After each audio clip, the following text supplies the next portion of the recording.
I used to wake up every morning with a weight on my chest.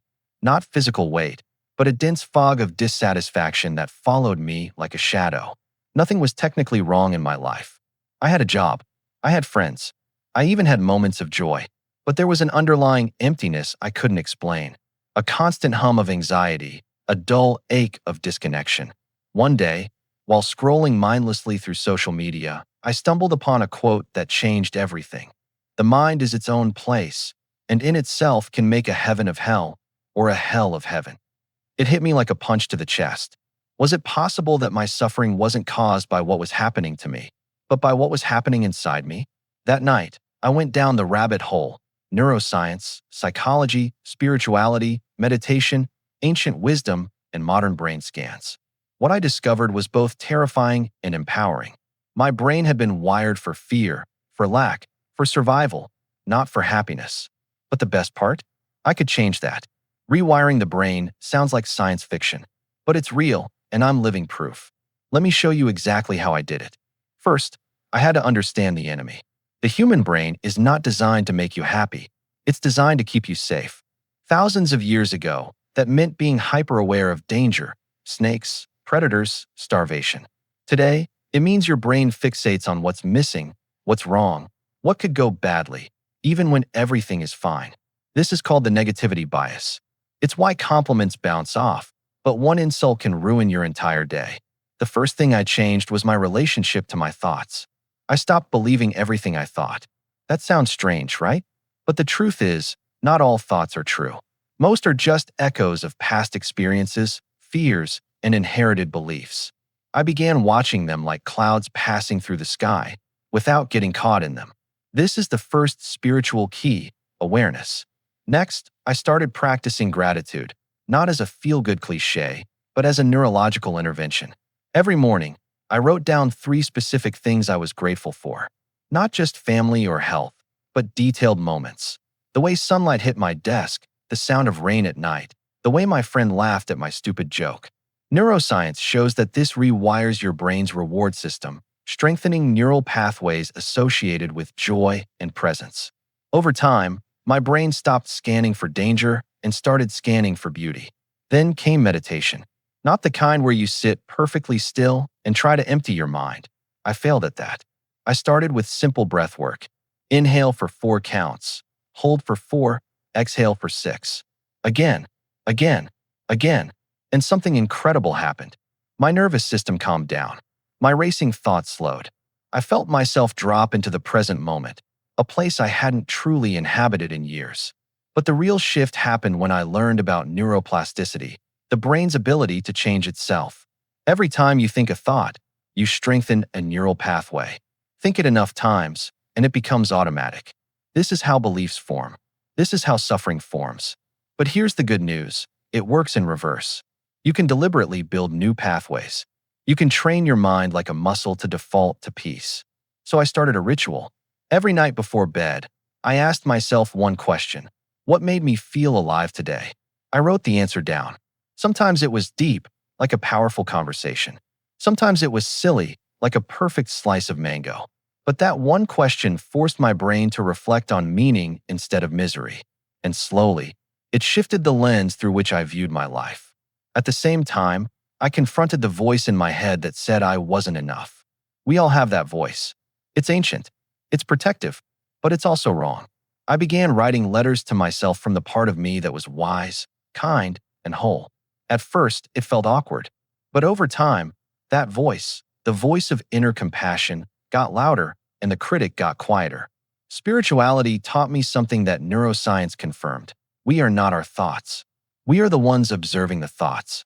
That single shift from identification to observation is everything. It's like stepping out of the storm and realizing you were never the storm. You were the sky. I also changed how I consumed information. I stopped feeding my brain with noise, outrage, and fear.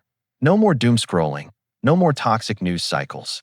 Instead, I curated what I call a mental diet, podcasts that inspired me, books that expanded me, music that calmed me, people who grounded me. Your brain becomes what you feed it. And I was finally feeding it light. One powerful practice I adopted came from both neuroscience and ancient mysticism, visualization. Every morning, I spent 5 minutes picturing myself as the version of me I wanted to become and not just thinking, feeling. I imagined how he walked, how he breathed, how he treated others.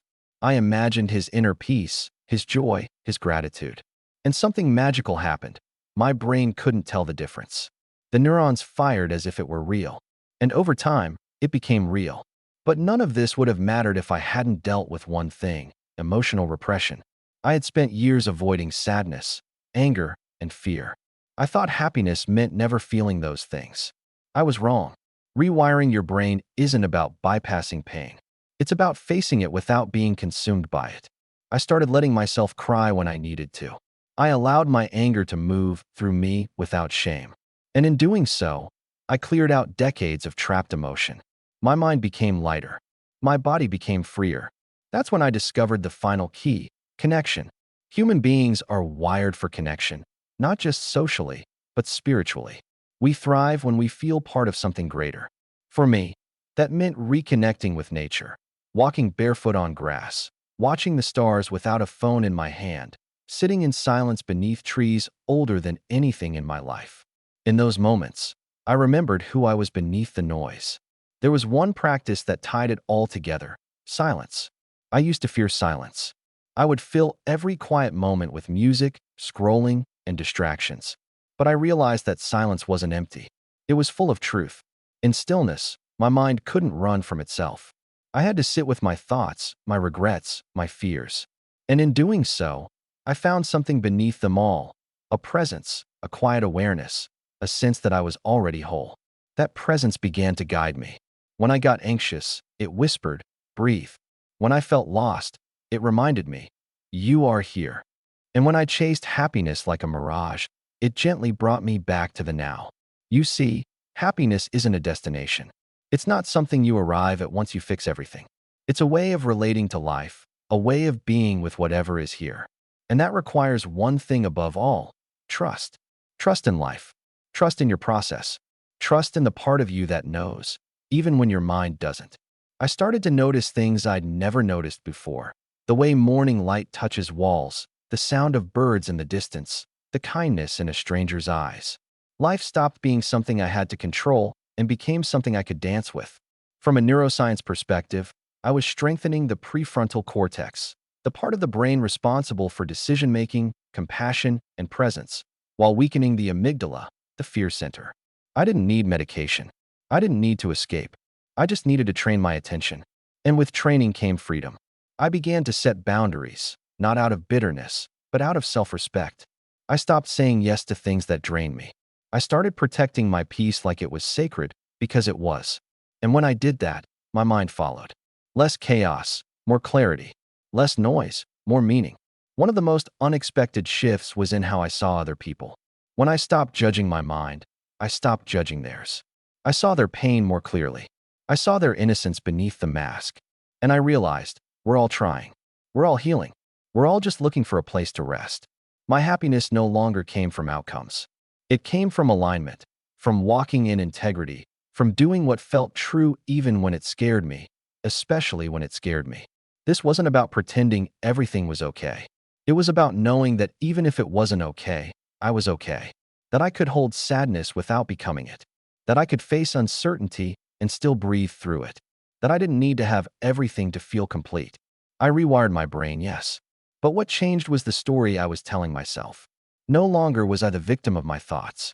I became the author of them. No longer was I chasing joy. I was embodying it. I wasn't looking for peace anymore. I realized it was already inside me, buried under years of noise and conditioning. Now let me ask you something. What story are you telling yourself right now? Is it one of limitation, of fear, of waiting for some future moment to begin living? Or is it one of courage, of healing, of realizing that everything you need is already within you? Your brain is not fixed. Your patterns are not permanent. You have the power to rewire how you think, feel, and see the world, not by force, but by attention, by presence, by love. And if you've made it this far in the video, maybe that part of you, the deep intuitive part, already knows this. Maybe it brought you here for a reason. So I'll leave you with this. Happiness is not the absence of problems. It's the presence of awareness. And the more you live from that space, the more your mind begins to serve you, not sabotage you. Rewiring your brain doesn't mean becoming someone else. It means finally becoming yourself. If this message spoke to you, let me know in the comments. What's one small habit you're going to change starting today? And if you found this valuable, give this video a like, subscribe to the channel, and share it with someone who needs to hear this. You're not broken. You're becoming. And your happiness sits already waiting for you to come home.